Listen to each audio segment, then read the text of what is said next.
start is kind of unusual.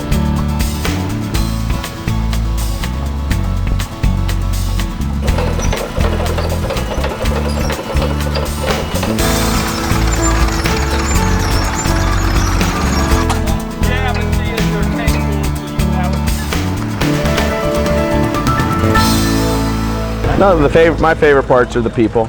Just you know, interacting and seeing the people you see a couple times a year at the tractor shows, and you know, seeing the new stuff that people are bringing in or things that they've restored or worked on. You know, I love the venue here. I mean, this is a very historic ranch, and you know, tied to agriculture for a long time.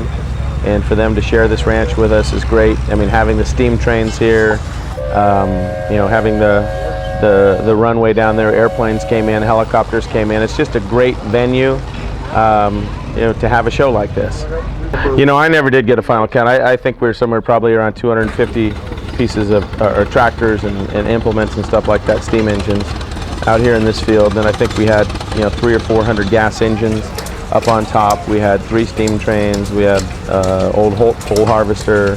The big attraction is the big early stuff, the Holts and the Bests.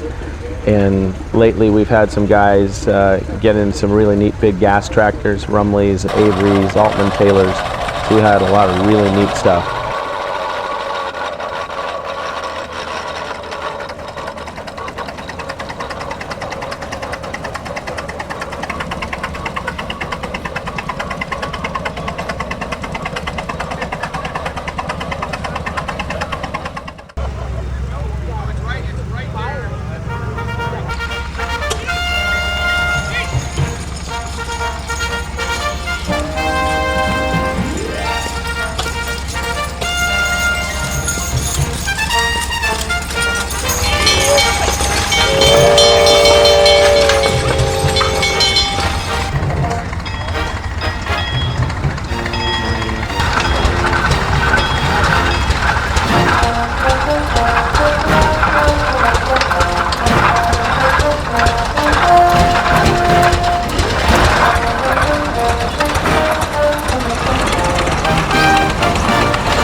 This is a 22-horse 1916 Stover, made in Freeport, Illinois, 1916. Shipped to San Antonio, Texas, and then by narrow gauge over to Globe, Arizona, where it was used in a copper mine. This is a 1927 Hicks 3-cylinder marine engine. Came out of a 1944 Monterey fishing boat. Has 27 horsepower at 500 RPM, and yet it pushed that boat 9 knots. In today's times, they would put twin diesels in that boat. It might get to the speed faster, but it would still only go maybe 11 miles an hour. And this is a 2-cylinder, 10-horse standard, made about 1916, and it was used in the Reading Wells Fargo telegraph office. And it's one of the very few electric start old engines I've seen. But they had the batteries for the telegraph, so they had batteries to start it with.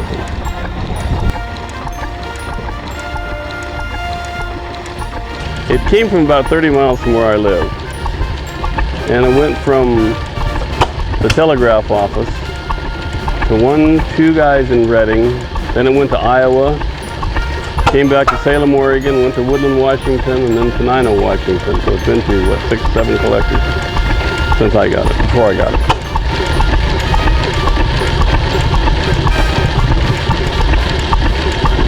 I chose to build this tractor so that I could get the feel of the power of steam.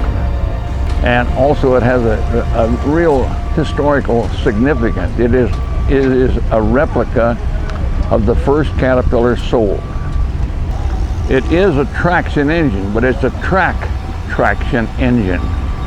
And it is actually the only full-size traction engine running that I know of.